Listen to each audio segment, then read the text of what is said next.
Got it? It's rock and roll, isn't it? I know. But you Why have you come and sell it then, Joe?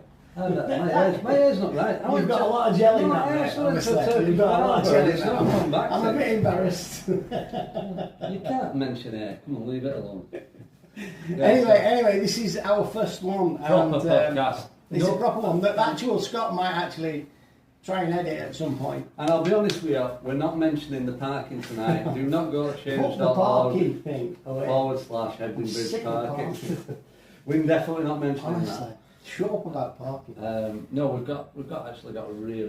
have got a good guest on tonight, and we're going to have to up his game, to be honest. Well, to be honest with you, Scott told me this story. They said, "Oh, this guy wants to come on," and I'm like, and he's like, told me, and I'm like, all right. And then I went on this gentleman's website, and I rang Scott last night and went, "Scott, we are so out of our depth."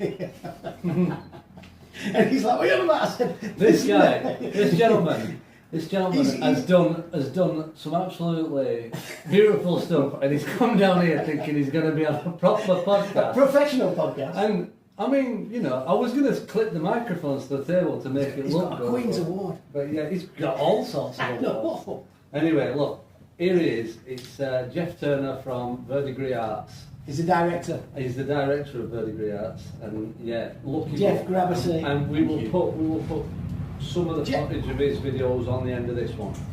Thankfully, Jeff has agreed to explain things to us as he would do a small child, because that's mine, and that's mine and Scott's level of intelligence. So, this is Jeff. Thanks very much, guys. Thanks for coming in, mate. Thanks for coming in. Thank you. It's a pleasure. Just for the people, 4 of them, I think, at the moment. We've got 6 subscribers now. Oh, we've got 6 now. Just explain how you end up in Hebden, really, because I can tell by your accent you're not from here originally. So, but a little bit of background about yourself and how you ended up here. Yeah, so originally from Merseyside, which you'll probably be able to tell by my accent. I'm half Scouse. You are? Oh, my dad's. You told me you were half German. My dad's from Everton Valley, and my mum's family's from Germany. Yeah, I'm on the west. And when my partner and I were both involved in the arts and the creative scene in Liverpool, which is obviously very vibrant, you know, European capital of culture, lots of opportunities, and then we had our little boy, and then we thought, I think when he was about 6 months old, we were up in the Lake District, went for a walk, you know, the weather was beautiful, autumnal afternoon, and we thought, you know, wouldn't it be amazing to bring our kids up in a place like this, rather than living in the city. You know, the crime rates were high in Liverpool, we were living in Liverpool late. Although we loved it and we loved the city vibe, I think as well, once you have kids living in the city... Liverpool Lake, just for a bit of context? Liverpool Lake's Toxteth. I thought it was, That's where I worked in Liverpool Lake. Yeah, Sefton Street down at the front. I used to run the bowler dealership there. Oh, okay. Yeah, right, back in on Toxteth, yeah. So it was a bit of a salty area, wasn't it? So we did have a friend who lived in Hebden. We used to come visiting. This is going back like 25 years, and one of the special things about Hebden, and this is going back like 25, 30 years, is it didn't have a small town mentality. It still had a kind of an amazing sort of cultural vibrancy, even though it was a small post-industrial northern mill town. It had an independent cinema. It had an arts centre. It had what they were doing at the trades at the time. But the trades there were bands on the trades then. So it seemed like, of all the places that we knew, this would be an amazing place to base ourselves. But when we came here and we brought our kind of practice here, which was pretty much rooted in social history. So when we were working in Liverpool, we were working with the Housing Action Trust, who they'd taken the council's housing stock and were going through a process of consultation with local people, with tenants, about how they wanted them to be redeveloped or refurbished or whatever. And we came in as artists, but primarily really as social historians, really just trying to find out about, people's experiences and stories and reminiscences of kind of where they grew up. And Shannon and I are both quite fascinated by like working class life and working class stories and kind of, you know, diversity of different communities and what those communities go through. So we came here bringing that kind of practice and that work, and when we first came there was no kind of understanding really of what it was that we wanted to do. So there was no like financial support for what we wanted to do, so there was no funding available for the kind of work that we wanted to do. But for us as people, it was the most amazing place to come and live, because you had everything here. You know, you had like a prehistory here. You had Viking settlements. Yeah. You had you know, this belt of land where, you know, like handloom weavers, sheep farmers. It was so incredibly rich in history. And then you had like post-industrial decline. Hebden had an interesting sort of eclectic community, and also you could move out of Hebden, you know, which we then started to do. Started to meet people in Halifax, started to talk to different communities in Halifax, started to work with the Pakistani community in Halifax, Eastern European, Ukrainian families. And although we came as, like, you know, social historians and you know, we were an arts company and we used kind of creative tools and creative mechanisms, what we're interested in is collecting people's stories. That's what you guys do, isn't it? You use the arts as a... Yeah, and then once you do that, I mean, you can go in to do some work around cultural heritage. Yeah. So we started doing stuff with the elders, Pakistani elders in Halifax. But once you do that, you kind of step into the world of health inequality, of you know, intolerance and a kind of a ghettoisation of communities, and whether that's a conscious, you know, ghettoisation, or whether it's there's historical precedents of why people are living in particular areas, and Calderdale is just a fascinating place because we found that each one of these very distinct towns, each has its own very distinct identity. I know this is the year of culture. There's a kind of a blanket culture there. Right? There's a blanket of an idea of Calderdale which was thrown over it 50 years ago when they set it up as a metropolitan borough council. But these places have got a much deeper, longer history of where their memories, where their, you know, rituals, routines, friendships all lie. You know, Todmorden closer to Lancashire. Brighouse, and Ellen are closer to Huddersfield.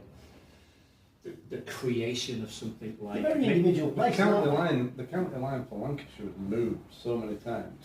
Yeah. I think it started out where Murray's is, the garage. Yeah. Okay. So it's pushed that quite far. Classed as Lancastrians. Like Joanna, my wife, her granddad lived in Todmorden, and he just wouldn't have it. He was Lancastrian as far as he was concerned. And they're in an Oldham postcode, so yeah. So we're very much interested in hearing those stories and hearing those opinions and asking those questions. We just kind of ask those questions and give people a safe space to be able to talk. You know? And we've always said, over the last 25 years of working here, our project ideas happen in pubs, and they happen in chance conversations with someone. And then, because we're like, you know, a constituted organisation and we can raise funding for stuff and we've got experience of delivering this kind of stuff, we'll be like, yeah, that would be an amazing idea to do a project around that. Which kind of segues neatly into the boxing project. Yeah.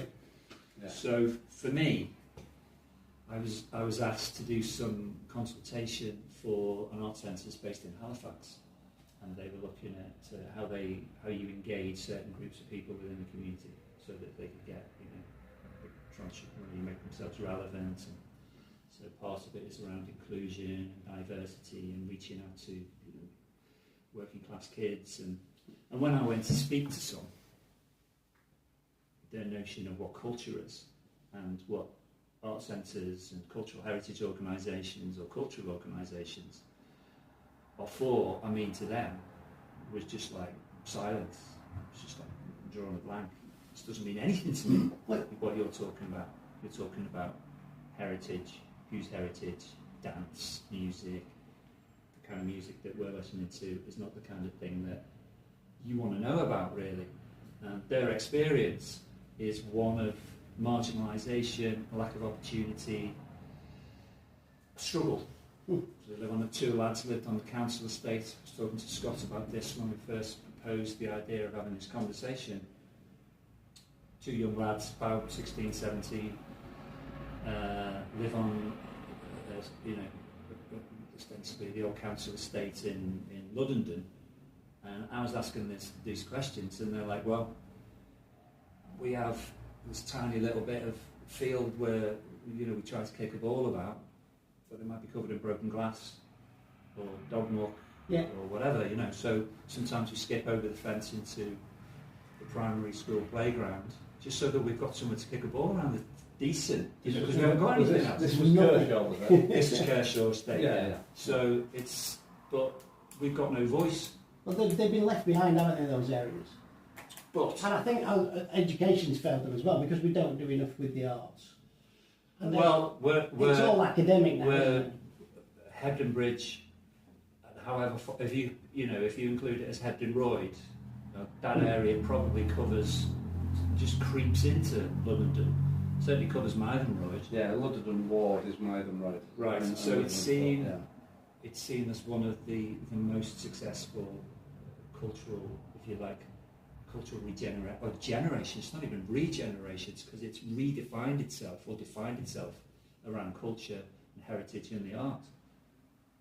But I know a lot of people that doesn't touch, But the key point being that those young lads do have a culture, and they do have something that they're interested in and they care about. It's just that the wider whatever that is, how the borough wants to see itself doesn't really include lads like that. They've been left behind. That's what I mean. They've been left behind. They could, I grew up in Nelson. Yeah. And that's very much the same. These towns, I think a lot of these towns have been forgotten. And I sort of grew up knowing that I was going to go to work at 15 years old. We knew these things. Whereas, and the education system sort of sent me down that way, because they knew I like metalwork, I like woodwork, I like all these things. And we had art and we had technical drawing and we had things like that. And I think that's sort of gone by the by now. And unless, if you're not academically amazing, I think it must be very difficult for young people. Yeah, if you struggle, well, how am I going to? I'm not going to go to university. If you struggle for whatever reason, some of the problems that you have in your family, some of the relationships with school teachers, it's been tough for you to connect with school. So you come out with few qualifications. Fortunately, these lads were associated with Project Challenge, where they were getting some support and getting a bit of cash to try to get them down to progress them. But the key point was that they were part of the local boxing club, Casper's local boxing club in Mythen Royd. Yeah. So I spoke to Cass, spoke to a number of the most amazing guys who run boxing clubs in Colorado, and I didn't know anything about any of this. I'm not from a boxing background. I don't box. I know Scott loves boxing, and I know that not doing it. I don't know. And I know that over the course of like 12 months of working with these guys and interviewing these guys and understanding, and then doing a project around the history of the boxing clubs, it was a complete eye-opener, a revelation. It's about social history, economic history, political history of the last sort of 70 years, from when Halifax Star was first set up and the club in Greenland that Yeah. Cass started boxing in. Yeah. So it was about those two clubs and these seminal characters in West Yorkshire that set those clubs up, Gordon Jones being one, and Rocky, what's his name? I forget, don't ask me, my names have all gone now. Castle had my guts for garters. Rocky Allwood, I think his name is. Yeah. And there is the most wonderful book that Cass has copies of this that were put together by the family, by Roy Rocky Allwood, his name is, and about the history of not just that gym that was set up in that part of the old West Riding, because it was the West Riding, rather than being called there, but also the interconnectedness between the other gym, Halifax Star, and you fought there, and you came down there, and you started training in one, went to the other one, and I just thought this is not just an amazing history project, but it's the most amazing vibrant cultural project that people need to know about now, because I think we have a misrepresentation or a misunderstanding of particularly amateur boxing and what amateur boxing does and the value that amateur boxing plays in local communities. And there were two. We lost both of them for various different reasons. They were always skating around looking for a venue because there was no money in it. They were working with the poor, tended to be the poorest lads in the community who couldn't pay the subs most weeks. Yes. You had fellas who were volunteering their services. This was before the days of the National Lottery and being able to apply for funding, a lovely gym and a nice equipment, and so they were always flying by the seat of their pants, and even to a certain extent, Cass's journey's been from, I think he took over Tony's ring here in Hebden, and then he established himself in Mythenroyd, but doing the most fantastic work down there, and it was really just to bring that story to life, really, and I think there's 9 gyms. There's Josie's gym, which caters Northern Powerhouse. I think Northern Powerhouse is better than Trade, isn't it? Is it Northern Powerhouse? She's going to move to Trade School, which was the old Home Street Art Centre underneath. Yeah. Is she in there now? I think it's close. I think Right. so, but I mean that'd be a good thing having it. Yeah. I know it's great there, but Back to to having basics. it back in Back to town. basics in Elland. Obviously, Nick's gym down in Ovenden, which is phenomenal. Amazing story. And they do such. I mean, I watched the documentary and Scott sent it me, and it was great because you can see how much it means to people. Because there's a lot of people out there. There was one guy on it, I can't remember his name, but he was brilliant and he was talking about it. And it obviously was in the care home system at the time. Yeah. And he said, he basically said it saved my life. Yeah. He said because I came here. That's Chris Wilde. Yeah. He said I came here. I met, I think it was Gordon at the time, or I can't remember who it was. And he said, and they gave me a family. Yeah. And it gave me some discipline. And rather than going, he said I could have gone down drinking drugs, or he said I went down, or this route. He said, and 80% of my mates went down that route. So Chris has now written 2 books. And yeah, he manages a multi-million-pound NHS programme for children in care and coming out of care, supporting them. He's one of the leading advocates for children in care in the UK now, Chris.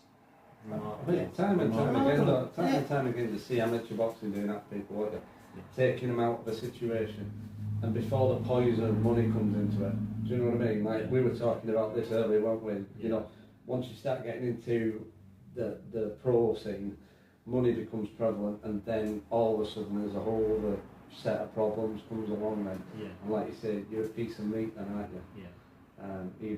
Even some of the biggest boxers in the world, like There is some great boxers. Muhammad Ali. It's got a history. It's got a history of great boxers Yeah. coming through Calderdale. Yeah. Richard Dunn. Richard Dunn fighting Richard Ali. Dunn, that was brilliant, that wasn't it? That And one? yet they all try to tell everyone he's from Bradford. He's from Halifax. He said, when did you know we were going to get beat? When Adam's story. Adam Fogarty, you Yeah. may or may not know. But Adam Rugby league. got into acting. Yeah. He got cast into acting. Yeah. Has Cass been into acting? He has. He did a bit. What did Cass do? You have to ask Cass. I But he wonder, I'll have a did word a with him bit. next time. Yeah. But Adam was in The Gallows Pole Right. up in Hepton School. He was also in He was in Snatch. Lock, Stock. Oh, Snatch, He wasn't was he? in Yeah, Snatch. Yeah, which my yeah. two boys. Oh, was he such, wasn't Yeah, he? Yeah. It's Gorgeous George. Gorgeous Snatch. George, yeah. He's got a chippy up in Halifax. Has he? He's got two chippies in Yeah. Halifax. Oh, yeah. Well, Well, his dad he used to does have a the club, best. wasn't it? Probably his nightclub as well. Yeah. Well, he got into boxing because on the way home from he's school. huge, that's why he goes to box. Well, on the way home from school, he said he won't mind me telling you this either. He always used to get fish and chips for himself on the way, and his dad said, you're putting on too much weight, and he brought Jim Moore. His dad knew Jim Moore. Who was the guest at the club? Yeah, he was the guest at the club who he came down and did some training work with Adam as a favour to the family. Oh, I said, yeah, And then damage. Adam never fought as an amateur. Adam went straight into pro boxing. He was a good pro. He was a good boxer. Yeah. He was a really good boxer. Yeah, I think- and he was down at Terry Lawless's gym. Terry Lawless was looking for after Frank Bruno and people like that, he wasn't was he? looking for a fighter to put in a movie. This guy Ritchie, and that's how I think he did another one, and then that led to Snatch, and then from Snatch he said, I ended up Mean Machine. because of the success of Snatch. I ended up at an Oscar after celebration party Yeah, an after party. at Madonna's house, Guy Ritchie and Madonna's house. And me and my mate went. They flew us over, and he said, like you two, there was such a laugh, standing in the corner. Quentin Tarantino thought, who are these guys? Yeah. So he spent the That's night. mad, isn't it? He spent the night with Adam and his mate because they were such a laugh. Yeah. That's funny though. Yeah. I mean, it's like he was in. I'm just thinking he was in Mean Machine as well, but he plays a part in that, like where he gets his nose broke. Yeah. He's done that on purpose. Make him say sorry. Brilliant. Brad Pitt, he said about Brad Pitt, he had these super shiny lycra leggings, and he says that bit where he's like he's a gypsy character, isn't he, Brad Pitt? And he has Mickey. he has to bring him up, and he said my hand slipped, and I ended up bringing him up by his nuts. I'm sure Brad I don't did. think Brad Pitt's ever forgotten it. But that's isn't that the great thing about the arts, in that you can come from any background Yeah. and actually achieve. It's the great thing about boxing. It's the great thing about is boxing, that we don't sport. know of how unbelievable these characters were. Gordon Jones, and these and even now the fellas like Cass is like, it's such an intense experience. Steve Kissis says in the film, when you're sitting there and you're looking out at your opponent, and your opponent's sole intent is to knock you out. Yeah. He says that puts you in an extremely extreme environment where if you're not prepared and you're not ready and you've done all your work, and he said you'll never go through anything like that again in your life.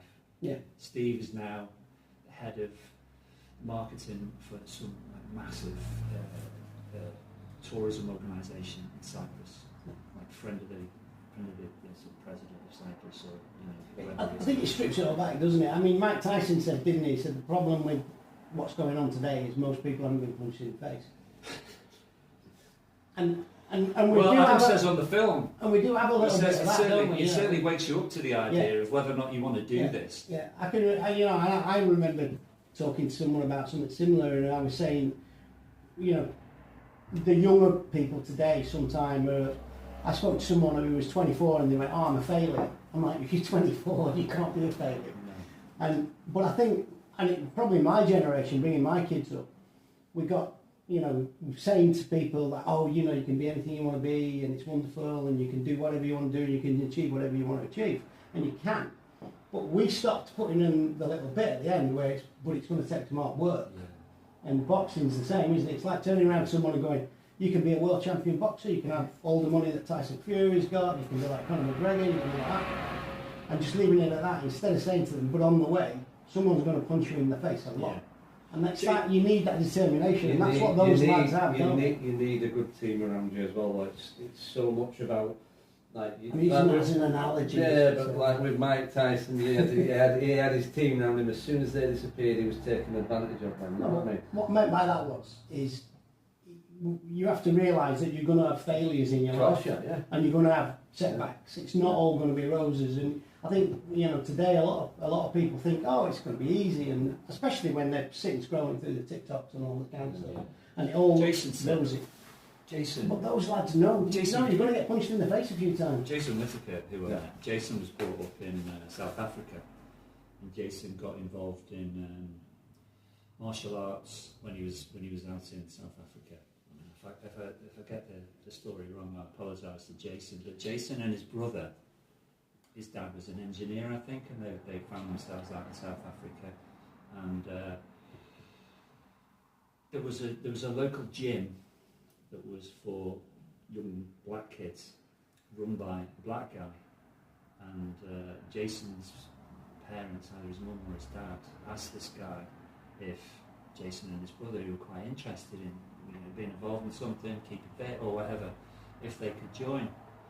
And this guy said, yeah, of course, it'd be great, come in, So they got into it, started doing some exercise and stuff, started boxing a bit, and then the committee that ran the gym found out that these two young white kids were there, and they said to the guy that ran it, their coach, we can't have those two lads in here. The funding and why we're doing this is to support local black kids. And he said, well, if we can't have everybody here, I'm not doing it. So he left the club, and then Jason's parents paid for him to come and do some. But he gave them an introduction, particularly Jason, introduction into martial arts and philosophy of martial arts. And when we did the exhibition at the Peace Hall, I told this to Scott before, but I'll tell you, and people that want to listen. I was on time. I wanted to bring this heritage project right into the centre of Halifax, and right into the centre of the most kind of culturally important institution and venue, increasingly in West Yorkshire, because I wanted the lads of Kershaw and the lads who've grown up on the Ovenden estate, and the story of Chris, and the story of Liam, and the story of people like Steve and Adam, I wanted them to be right back in the centre of town again. Because to a certain extent, it used to be their town, and it's not their town anymore. And to a certain extent, it used to be their peace hall, and they could just go and chill out with their mates, and they don't. Some people don't feel that it's theirs anymore as a venue, and there are some people that feel that it's not their Edmund Bridge anymore because it's changed so much. So I wanted to put the exhibition there. So everything was storyboarded, all these interviews, a picture of Halifax, because it was important for me to make sure that people knew what Halifax was like 70 years ago. And I love to do the same here. I'd like to know, what Hebden was like 50 years ago. It's almost like when people come on a day trip to Hebden and they, oh, it's amazing, isn't it? It's like the cultural capital of the north of England. It's one of the hippest towns on the planet. It's always in TripAdvisor. Yeah. But do you know what it was?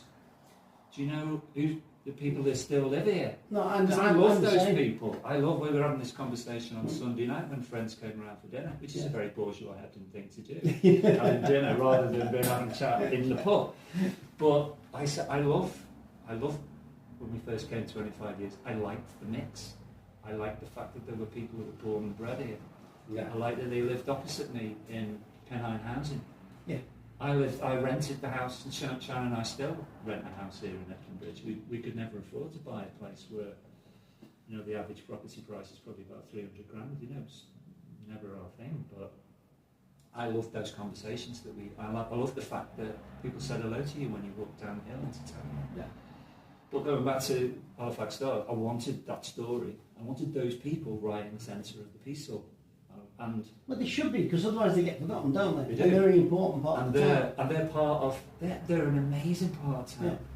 You know, we were talking before about Big Daddy and, you know, Max and Shirley Crabtree. I was going to say wrestling's a very prevalent sport around here. Yeah. You know, with Gordon Smith, who I knew through working in the car place, he was one of the top referees. He was a wrestler himself, but also one of the top referees. And there's lots of people like that, like, you know, Giant Haystack's son works around the corner. Yeah. You know, and there's all his family's like there. Shirley Crabtree, he's another one. He had a club, didn't he? Yeah. You know, come from club life and you know, and it was Richard Dunn, wasn't it, that was working on the doors. He had 2 fights, and then they told him he was fighting the other 800. What? I mean, so just because you know what I mean? He needs someone that who's going to give him a better ass. They knew he was going to get beaten, but what an hard man, just kept getting up and kept going, you know. And then, like Gordon said earlier, to be a joke and say, when did you know you'd lost my or getting up training? Do you know what I mean? We used that on Radio 4 because this piece of work was funded by Historic England, and they'd just come up with a round of funding. It's 2024 for the first time. They had a fund which was for working class stories and working class histories, and they really loved ours, and they really loved you know, just how rich and amazing all the characters that we met. So when they were promoting the next round, they used ours, and they came up and made a film about us making the film and the project, and they interviewed Nick, a couple of the ex-boxers, and Adam's Richard Dunn's story ended up on the Today programme on Radio 4. Very similar to what happened where the Rocky films were born from, really. You know, apart from he didn't put Ali on his ass, but you know, he walked that script round for about 15 years, didn't he? Yes. Sliced alone before anybody picked it up. Because he got offered 100 grand, he had nothing. He got offered 100,000 for it and everything, and he said, "I've got to be in it, and you know, I need to be the director and everything." Yeah, it's got to be true, hasn't it? Sold his dog to make that, and then bought his dog back. Yeah. I mean, one of the interesting things for us is you've sold his dog. He sold his dog to get funding to do it. So he had a bit of money, and then he bought him back. So the story goes. So the story. So you've watched a few of the things that we've done, and we've done a wide variety. Because when I started talking, and I said that, you know, ostensibly we're 2 people who set up a company that is interested in people's stories, social history.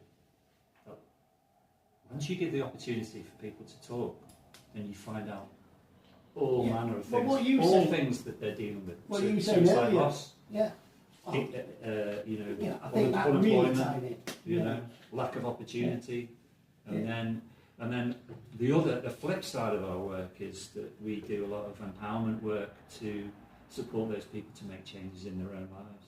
So my partner Sharon, that's a lot of the work that she does, you know. I know when I was watching the boxing one, and the guys were talking, and you can sort of read between the lines what a lot of them were saying. It saved them going down a route where they wouldn't have been there. Mm-hmm. And I think in Ebden, and it's something that you know, you can look at Happy Valley and all these things. And if you've been in Ebden for any amount of time, I've only been here 11 years, but if you know people in Ebden, you know someone who's been touched by the curse of suicide. You just do. It's I mean, Scott's grown up with it.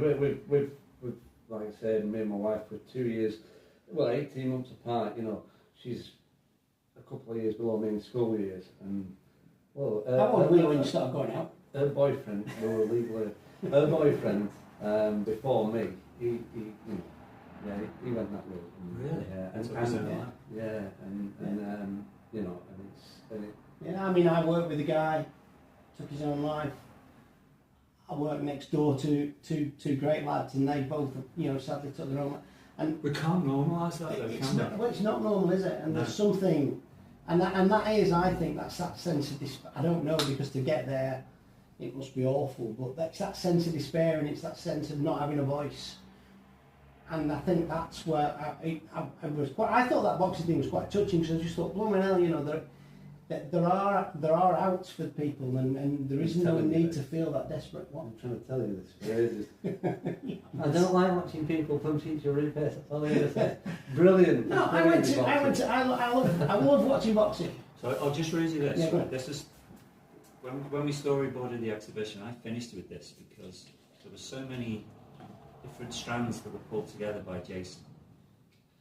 When we put the exhibition up as well, they gave us volunteer invigilators to look at the, to mine the exhibition for us in the day, and also to share any information about the exhibition. And can you imagine, right? So the people that volunteer at the Peace Hall are invariably women, white women, over the age of about 55, 60, say. So they get told, oh, the new exhibition is about boxing, and they're just like, Jeff, can you come in and give them an introduction to why you made the project, and maybe some information that you could share, so that they could share with guests, visitors who come to the exhibition. So I come in, there's like 10 women, white, all white women, all very, middle class or low middle class, and really lovely, and giving up their time to... But just not into boxing. Well, not just not into boxing, like vehemently opposed to boxing, but it was a bit like Gordon's road to Damascus moment of seeing the light. Yeah. They thought, once they'd read all the boards and they'd heard and they'd watched it, and they thought, it's amazing. I cannot believe how it's changed my opinion, how valuable the work is. Yeah. And then it finishes with Jason, right? Jason says, Yorkshire produces tough people. There's always been a tough working class culture and in a lot of underprivileged areas, struggling neighbourhoods and tough council estates. They were breeding grounds for fighters and troubled young men and troubled young boys.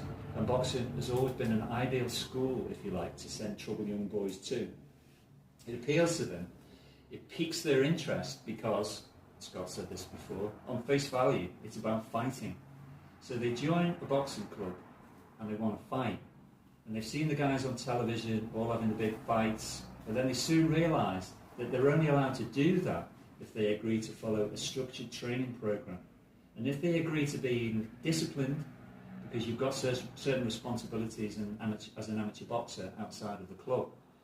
So you've got a responsibility to not get in trouble, otherwise the club will throw you out. You've got a responsibility to watch what you eat. You've got to be a certain weight.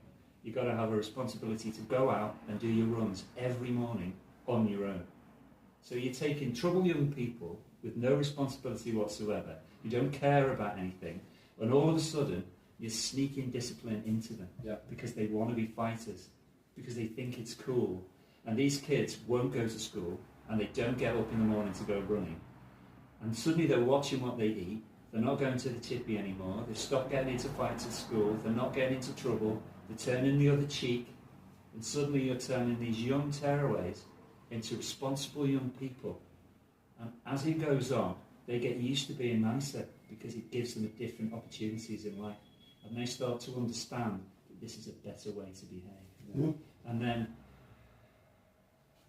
all the gyms have got, to a greater or lesser extent, something about the heritage and the legacy of the other people that have passed through those gyms. Because those lads know that they're part of something. Yeah. They're part of a history and they're part of a heritage.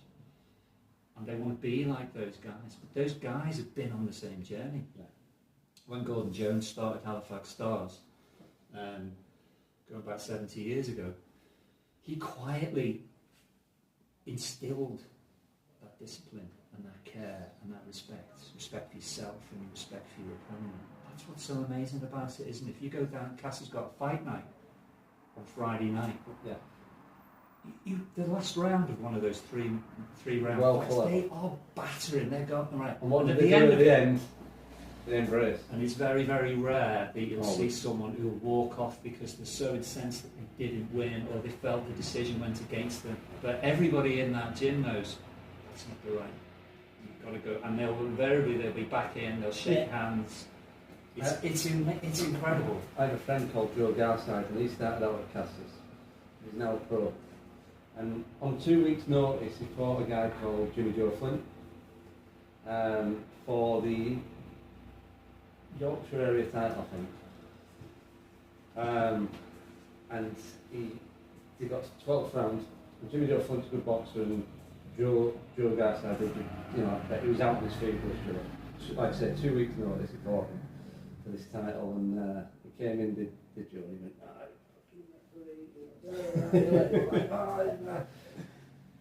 and he said, what do you think? And I said, to me, you were done, and I'm glad he stopped it. I said, because, that's what you need doing. These people as fighters, they're not like us. If someone punched you like that, you went to the floor, you gotta stay here, it's alright. They keep getting up, don't they? Yeah. And anyway, every photo that he's in now, he's got his arm around Jimmy Joe Flint, and they're best friends, and it's like, it's just mutual respect. They'll end up fighting again. But it's like it's just an unbelievable sport. That can happen. It's got the most. As you know from watching the film, it's got some great stories. Cass said, you go to a fight night, and if it was a black tie affair, they'd have all the tables around with dinner and whatever. But it was in the day, everybody was smoking cigars. Yeah. So he said, you'd be sitting in the corner and you couldn't see your opponent. He said your opponent came out of the mist. So you had to be so sharp to know, where is he? Yeah. Amazing. Yeah. I must admit, I went to a night like that, and I really did enjoy it. And I think it tamed, because I said to Scott, I used to really enjoy watching boxing when it was sort of Roberto Duran and Sugar, We all grew up with it. Yeah, we grew up in a great time. And then I went to this amateur fight, and I think the first fight on was maybe, I don't know, they looked like they were babies. They were maybe 10 years old or something. And these two lads were having a go at each other. But it was the parents that did me, because they were going, kill him. Did that put you off? It kind of put me off, I really didn't like that. And then, but watching that Halifax Stars, thought, no, it's a great thing that these kids are going there. And it's not the same either. It's not, no. Because 70 years ago when you went, you had to fight. Yeah, now if 100 fights a year. 100 fights a year, that was mad, wasn't it? Now if you go, you don't ever have to fight. You don't ever have to spar. You can train, and then. Well, I gave some of these to Scott. Yeah, these are really He's going to put them in the shop. They're going to be at Frank and Jasper's and totally screwed. He's got a plug in. But these have got some of the comments from some of the young lads now who are at Cass's Gym and Nick Rose. That idea of these lads want to do it. Yeah, these were the little comments I was reading on yours, and it was saying these lads were all saying, I got into it for fitness or whatever, but then they go and they get the competitive edge. Yeah, and they're so nervous, or they're right on edge, but they think, I'm so proud of myself that I did it. And they get a routine, and I think routine's very important in everyone's life. Yeah, and you can look at all these psychologists like Peterson and people like that who say, you need routine. It's very important. And like you were saying, they've got to get up in the morning and do their run. They can't get into trouble.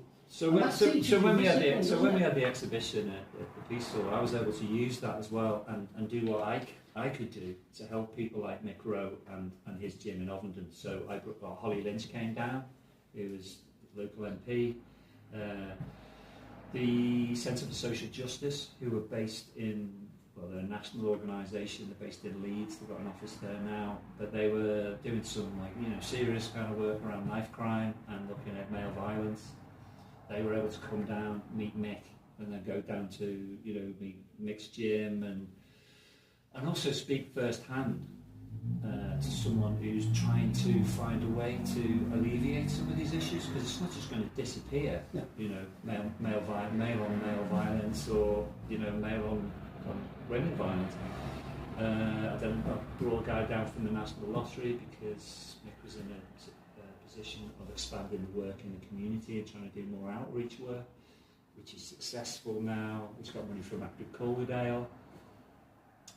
They're setting up a mindfulness, yoga, and mental health support room in the gym complex that they have in Ovenden. So the level of and the complexity of the work that they're doing now to try and support young people. They need it around here, don't they? That's the thing as well. The other thing to mention is it is young people. There's a lot of girls getting involved in boxing now, and it's become massive. Yeah. And I never ever thought I'd like watching female boxers, but wow, they're out to they prove fight that themselves as well, don't they? They fight down at they have bouts at Cass's fight night and down at Mick's fight night. Yeah. What's great to see as well is all the different clubs now are starting to bring their fighters down to either Cass's fight night or down to Mick's, and they do about 4 fight nights a year.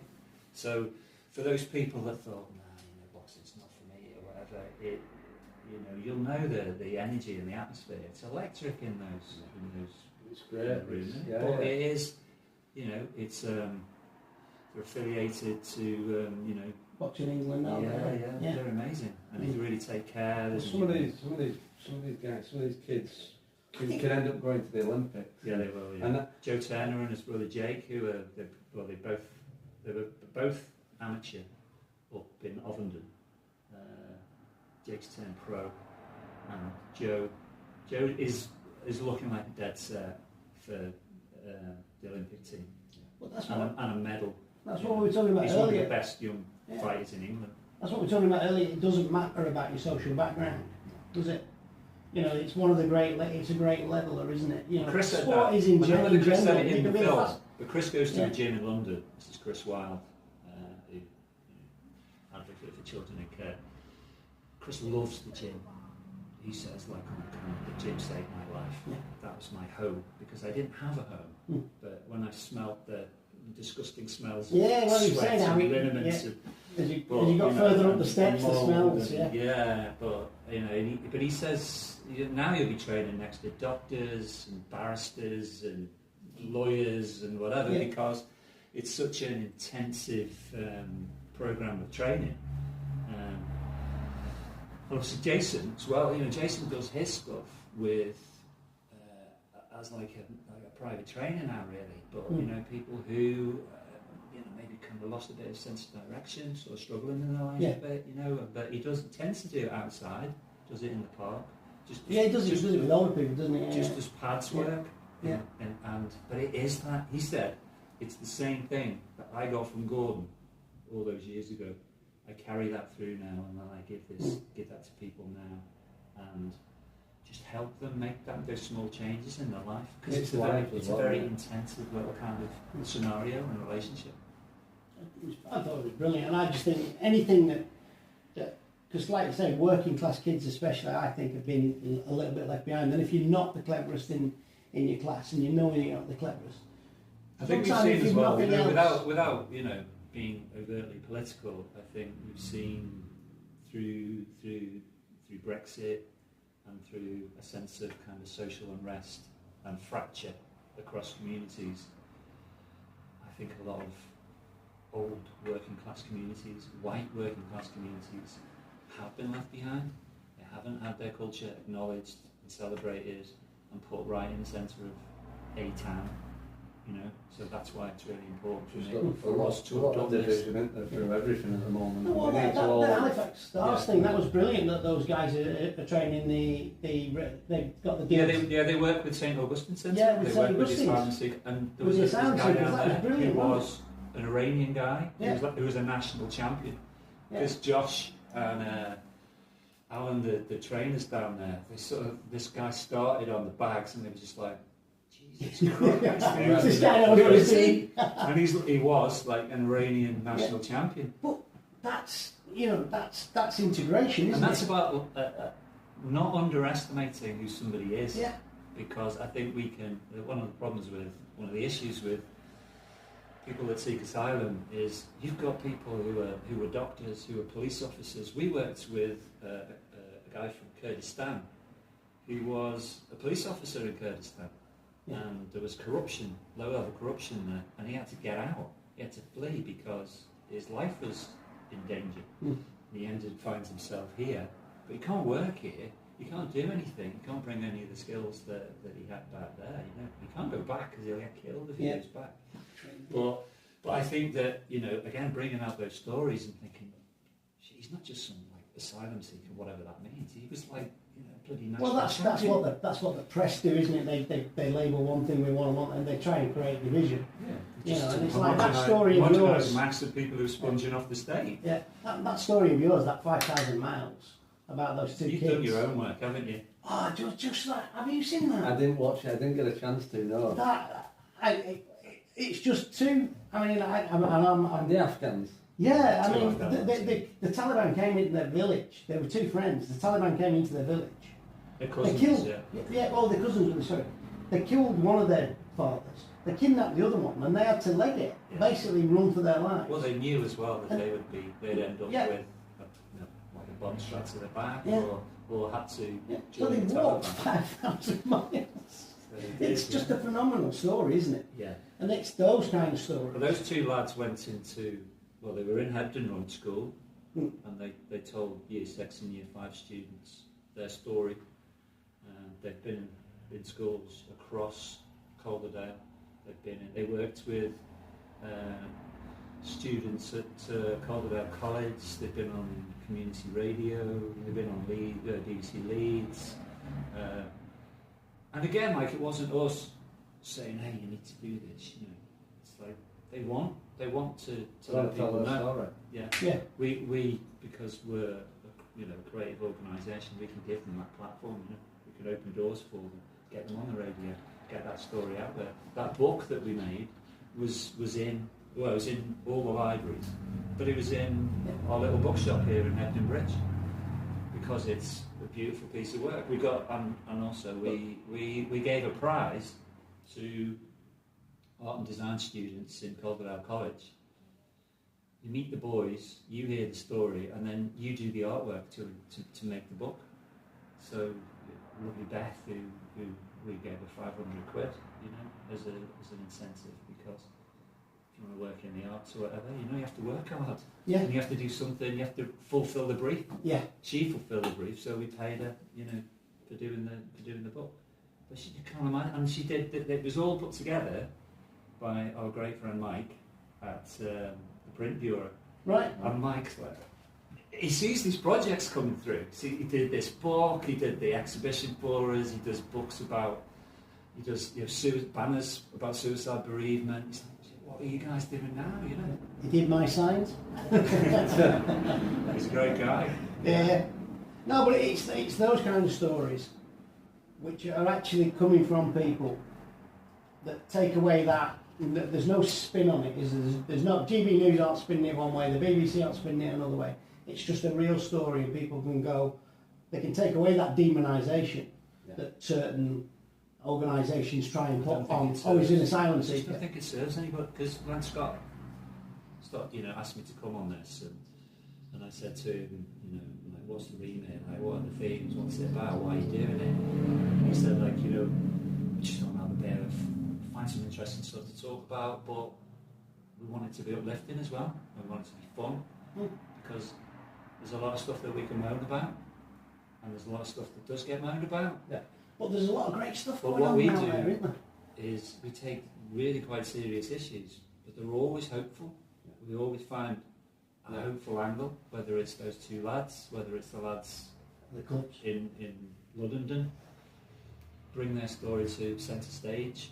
And also, I feel it's a great loss when we lost our local newspaper, because when I came here and we started doing projects here, I could get a double page spread in the local paper, and I pretty much hit 80% of the people that lived in the town with something really positive and heartwarming. For 10 years we ran dementia sessions at the town hall in Hebden Bridge. We won a national award for the work that we did in working with local families who were affected by dementia. I could put that in the local paper, and people would think, my God, you know, all we ever hear about dementia is terrifying. And it is awful. but also there are these moments. Sweet moment. There are these moments of real beauty and compassion and generosity and they're individual. They're individuals. It's not just like, oh, he's a bloke with dementia. Yeah. You know, but we've lost that. I there's an inkling that part of doing this is to get a bit of that back, because if you can get subscription and interest from a bit like Head Web and stuff like that, where people go to it to think, gee, what's going on, you know, and let's get those issues on there, but also let's get some really heartwarming stuff on there. Because let's hear some good news. Yeah. Because the good news, I mean, my background's the motor trade, and when I first started, our main advertising revenue went to, it was the Burnley Express, Nelson Leader. Yeah. You know, you did your full page advert in there because 80% of the town, as you say, would get the Leader, or would get the Express, or get the Echo, or the Courier in Halifax, wasn't it? Yeah. And as that dwindled away. Yeah, you're Upton Times here, though. That's the one you're Yeah, talking about. Upton Times, yeah. And Todd Hughes and as that dwindled away, every Friday. we end up with you getting your information off YouTube off, and that feeds you what it wants to feed you, Yeah. or what it thinks you're interested in. Yeah. So you're not seeing a wider scale, and I think we hopefully part of this is just going to be everybody who's got something to say can come on and say it.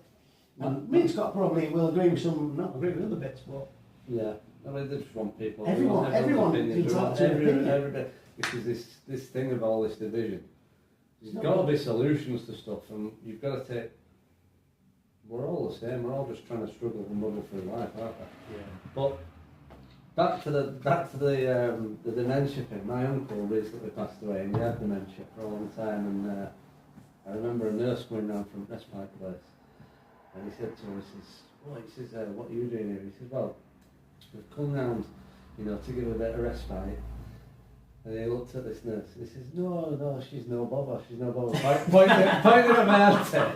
And he went, she's alright, lad. And it's just one of those, like you say, like, sort of not a nice thing, but, yeah, if you knew my uncle as well, it's kind of, yeah, it's just what it was, a little bit of him coming back through with his, he had a really good sense of humour. And well, if you watch that film, Soul Journey, which is on the website, that is...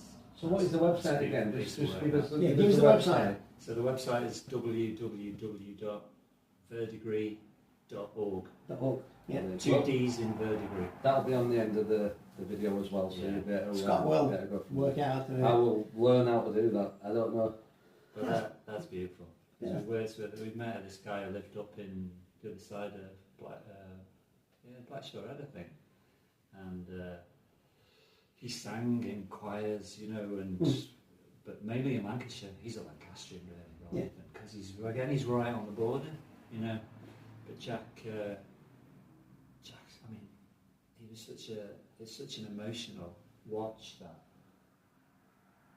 If you don't cry or shed a tear watching that, but it's so beautiful, and he's just, because you see, we like try to say, like, see that person within, you know, through the illness. You see little bits of them, don't you? Yeah, it's amazing. Yeah, and my dad's in home at the moment. He's fine mentally, but there are some dementia patients in there. We're all going, well, I'm not always, hopefully we're not heading towards dementia, but we're all... As we live longer, there's more chance of it. We're all... Not if you eat real food. Stop eating processed food. Yeah, drink this. Drink water. Don't eat that Lots of rubbish. shit. Anyway, Eddie Aboo. I think that's been good. Has that been alright? That was Brilliant. That was really good. Yeah. Thank you for that. Yeah, really is there good. anything Thank else you very want much. to say? Do you want to? Well, you know, I could go on. I was don't gonna want to like go off at too many tangents, but No, but there's a lot of tangents to talk go about off. Look, look, I think to be honest, all kinds of stuff. you've done so much. I think we can definitely do a part 2 to this. Yeah, at some point. So Yeah, we can bring you back on. And one of the things that I wanted to, well, maybe we'll touch on next time is this where you set up the things where you were helping people who've been affected by suicides in their family. Yeah. You know, I'd love to talk There's more definitely about stuff that. about mental health and well-being. And mental Although health we and touched on well-being. that with the boxing, but that's how they do it. And I think it all ties in. Yeah, You know, and young, especially young people today, I Yeah. think they've got this sense that you know, I think they get this sense that if they've not achieved what they see as, you know, on the TikToks or on whatever, by the time they're 20 odd, they've failed. Yeah. And Enzo Ferrari, who's my sort of go-to benchmark, probably the most famous man in the motor trade ever, never built a car till he was 40. Yeah. And as from 40 onwards, is now the most revered name. But up until that point, he was racing, he was working for Alfa Romeo, he was doing other things. But his actual first car was produced when he was 40 years old. Yeah. And he built the biggest motoring dynasty there's ever, you know, the biggest brand in the world, I think. Mm-hmm. And I always sort of had that in my head when I was growing up. I knew that I could mess around and do one job, do another job, or do this or do that. And I think today some of these young people don't think they can do that. And well, Sharon and I didn't really start. Well, we didn't meet until I think I was 35 and she was 32, and then we set the company up around when I was about 37 and she was about 34 or whatever, 35, I can't remember now. But we could never have done what we've done without certain life experiences and being older. Yeah. Because you need a maturity as well and a degree of understanding. Well, you need an interest for a start, but you need to have lived. You're a different person at 20 to what you are at 35. And also, you know, we've worked, because our eldest is 24, so we've had like 24, watching somebody over 24 years grow up. So we've worked in schools in early years because we had kids who were going through similar stuff, but we were giving them life opportunities that other people's kids weren't getting. I mean, we work now, Sharon works both here and in Bradford with women who've had the repeat removals of their kids. She's in a position to empathise and sympathise because she's got 3 kids. Yeah. So right at the back of her mind, when she goes into work with people that have been in acute situations and remain in a very difficult place, what would that be like to lose your kids? Do you know what I mean? So, so that's the basis of, and it's a bit like, you know, the boxing things. I'm not a boxer, but like we were saying before about when we only had 3 channels, we all watched sports night. Yeah. And we all watched greyhound racing and boxing. Yeah. We watched the snooker, we And watched the the tennis because they were all on. And And there wasn't anything else to watch. So we all knew John H. Tracy, we all knew John Conti, we all, even though we might not have been fans, you know, but you couldn't help but respect those guys because if you watch Sugar Ray and Roberto Duran, you might not have been a fighter, but couldn't help but, you know, and that was part of our culture, wasn't it? Yeah. So I've got an empathy to what Cass is doing and when those young lads go in the ring because I think shit, I couldn't have done that. There's no way. You're right. No way. Do it now. But part of me thinks, God, I wish I had. Yeah. Well, that's if you go on to that's the Fight Club thing, isn't it? I think you know, that's the Brad Pitt. My mate's 60. He's been going to boxing training for the last 3 years. I'm surprised you never did any at school from where you come from, because I know it's pretty. The boxing in Liverpool and what have you. Yeah. It's, you know, we were always shouting for it over here. We were like, why do we not have anything like that? And but you know, like you said, I feel the same. If I could go back in time, it's the first thing I'd take up. Yeah, it really is. I'd love to have a go. I'd be a jockey. But my mate's saying that now. He's 61 now, and he's like, oh, God, you know, this shit. And he watched the boxing film, and he's followed it, and he was quite a high sort of, you know, quite a high position in local authorities, like health and safety officer, and then he became like, you know, deputy leader of the council and stuff. So he supports, you know, active projects like local boxing club, but he's also sort of training and doing a bit of like pad work and things, but he's never going to get in a ring. I bloody hope he doesn't. No. Do you know what I mean? Because he wouldn't last 5 minutes. We get too old, don't we? Jesus. Well, no, it's that. Yeah, that's the old Tyson thing, isn't it? And not enough people have been hit in the face these days. You know, What a way to end it. Honestly, I remember everybody. Yeah. Sometimes you win, And if it's sometimes me, you learn. I don't want you to meet face. No, hey, really. Thank really you. good. It's been a pleasure. No, it's been a real pleasure. Definitely do a take 2 of that. Who's going to tell you? I've got a pen round there. You're running. I actually need to go to the toilet now. So do I. I'll fight you for it.